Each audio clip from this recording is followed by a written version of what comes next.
Elhamdülillahi Rabbil alemin ve salatu ve selamu ala Resulihil amin vel akibetu lil muttaqin amma ba'd. Assalamu aleykum ve rahmetullahi ve berekatuh. Aziz ve muhterem Müslüman doğanlarım, dostlarım. Maşallah medrese Ayşe Sıddika lil banat hem takriben tekmil bolupdur. Bir az işler galan eken. Müslüman doğanlarım, Allah'ın yolunda Allah'ını razı edecek bolup mescid-i medrese kurşamaklığın fazileti hem köp kettedendir ve onun mesuliyeti hem köp kettedendir. Maşallah mufti sahib muhterem, Allah onlara ecr azim versin. Milletin gamını yiyip, kavmin gamını yiyip, hususan qiz doğanlarımızın gamını yiyip, şular ilimli, bilimli olsun, cehaletlikte yaşamasın deyip, iki dünyada saadetin iyisi olsun deyip, medrese Ayşe Sıddikane kurşaptırlar. Allah tebarek ve teala onlara hem ecr azim versin. Hurmatly Müslüman doğanlarım, mescid-i medrese kurşamaklık köp bir kette saadettir. Mescidde 5 vakit namaz okuluyor, Kur'an-ı Şerif tilavet ediliyor, zikru tesbih aydılıyor, Allah'ını yatlıyorlar. Medresede bizlerin yaş çağalarımıza talim-u terbiye veriliyor. Eğer tek gün şu Allah'ın üyüne mescidi abad eder yanak. Müslüman doğanlarım, 5 vakit namazda mescidimiz adamdan da olsa bilin mescidin abad bolanlığı. Yok eğer bir sanaqlı nefer bar bolsa 5 vakit namazda onda mescidin vayranlığı. Mescidi kança birler kaşan edip kurşanımız bilen zahiren bu mescidin özü kurşalan, lekin içinde namaz okuyan bolmada mescidin vayran bolanlığı. Şol mescidin cemaatin kadrini bilmeyen adam şona ilim gerek. Bir ilim hiç zat bolmuyor. Müslüman doğanlarım, Allah tebarek ve teala aytıyor: A'udhu billahi mineşşeytanirracim ve taavenu alel birri ve takva ve la taavenu alel ismi vel udvan diyor. Allah tebarek ve teala siz bizlere aytıyor ve yakşı perhizgarlık işlerde bireklerine kömekçi bol, kömek edin diyor. Ve yaramaz günah işlerde, zulmü ziyadatlıklarda bireklerine kömekçi bol, kömek etmen diyor. Inde Allah için mescid-i medrese kurşalsa bizlerim elden gelince ona kömekçi olsak bir kette fazilet bul.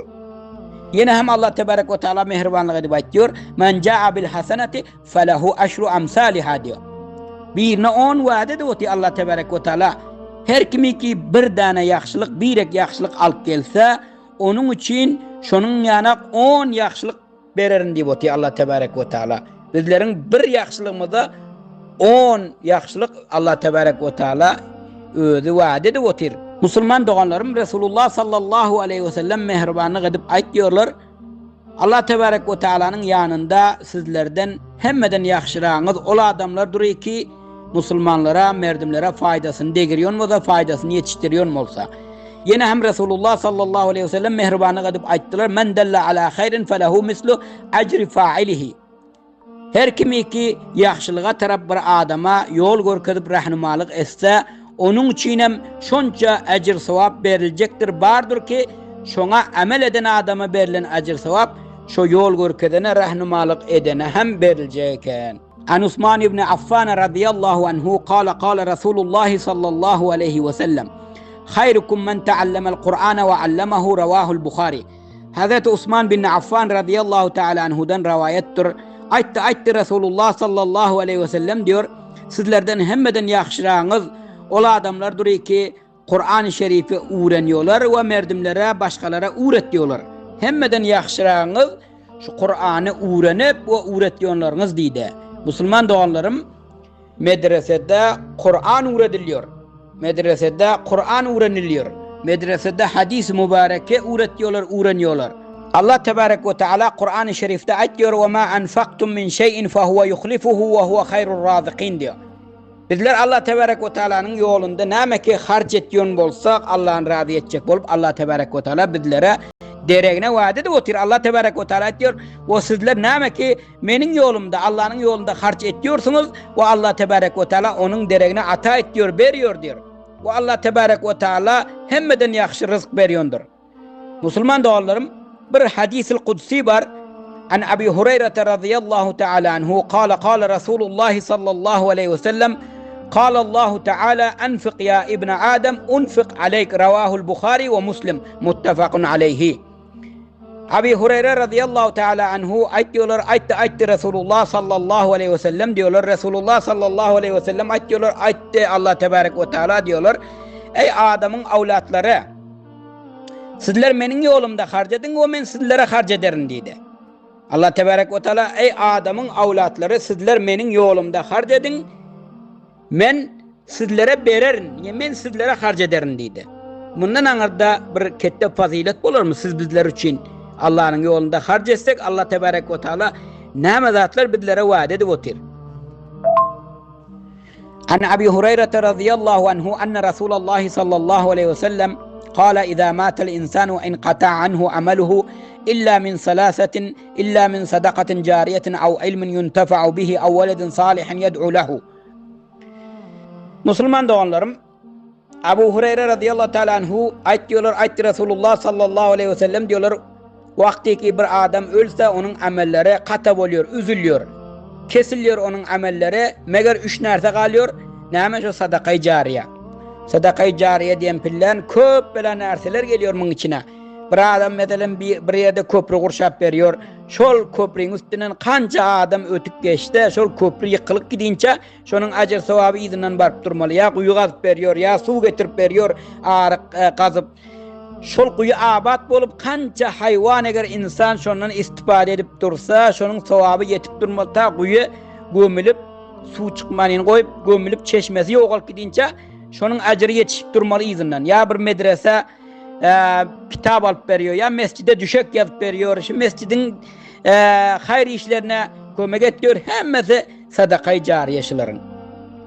Eğer bir adam medrese kömek etse, mescide kömek etse, kanca şonda mescitte ibadet ediliyor, medresede talim-u terbiye veriliyor, şol medrese yıkılıp gidince sevap acırı yetiştirmeli. Medrese yıkılandan sonra hem şol medreseden kanca Müslümanın avlatları talim-u terbiyeli bolup yine ayında alında kanca Müslümanın avlatlarına talim terbiye verip ona talim terbiye şu tarikada ilmin silsilesi ta kıyamataca izinden yetişip durmalı, şuna sevabı varıp durmalı.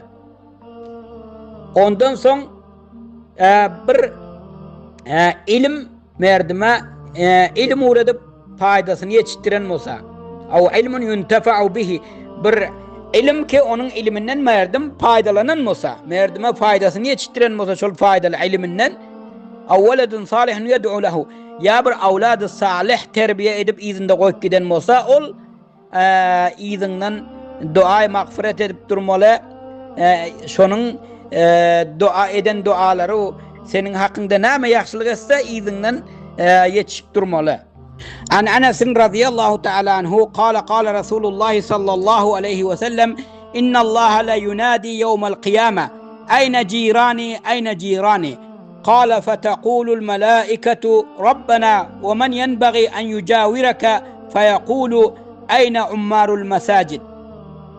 Müslüman doğanlarım, Enes radıyallahu teala anhu'dan rivayettir ki aytti Resulullah sallallahu aleyhi ve sellem diyor, bir şey kıyamet günü Allah tebarek ve teala kıygırmalı ki nerede menin hemsayalarım deyip Allah tebarek ve teala kıygıracakken kıyamet gününde ferişteler arz edecekken aytacakken ki ey bizlerin Rabbimiz sana hemsaya bolmaklığa kimler mustahik diyecekken ferişteler soracakken onda Allah tebarek ve teala aytacakken ki nerede mescidi abad edenler nerede deyip şu mescidi abad edenleri Allah tebarek ve teala menin hemsayalarım deyip şol kıyamet günde kıygıracakken merdimin içinde şol mescide urşa bu kömek edenlerin faziletini bildirmeklik için karan kança bir kette bir fazilet, kette bir makamu mertebe verecekken Allah tebarek ve teala bir adam ki Allah'ın mescidini abad etse, kömek etse,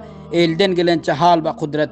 Bu narseler Müslüman doğanlarım gözümüz yımılandan son bizler bunun neticesini, faydasını görmeli ki halis Allah için Allah'ını razı edecek olup şu narselere kömekleşsek bu alimizde bunun faydası inşallah. Şurada bizler yine bir narsani bilmemiz gerek. Mescidin tamirini kanca yaxşılap kurşanımız bilen içine mazhanının dolmasa ol mescidin abad bulduğu değildir. İçine mi abad etmeli?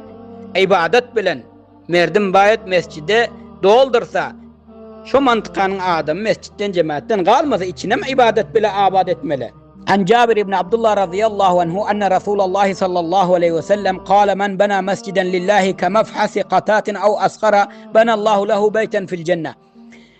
Cabir ibn Abdullah radıyallahu teala anhu aytıyor, aytti Resulullah sallallahu aleyhi ve sellem diyor, bir adam Allah için bir mescit kurşasa, kakilik diyon kuşun ketegi anak bulasın. Şondan kişik, şonda Allah tebarek ve teala onun için cennetten bir üy kurşamalı diyor.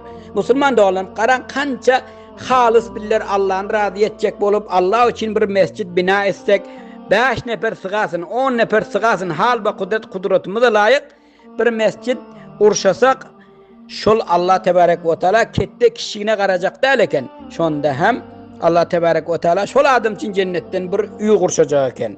Kanca bir kette fazilet. Ana Abi Hureyre radıyallahu anhu kâle Resulullah sallallahu aleyhi ve sellem inne mimma yelhaqul mu'mine min amelihi ve hasenatihi ba'de mevtihi ilmen allamahu ve neşerehu ve veleden salihan terekehu أو مصحفا ورثه أو مسجدا بناه أو بيتا لابن السبيل بناه أو نهرا أجراه أو صدقة أخرجها من ماله في صحته وحياته تلحقه من بعد موته رواه ابن ماجه بإسناد حسن.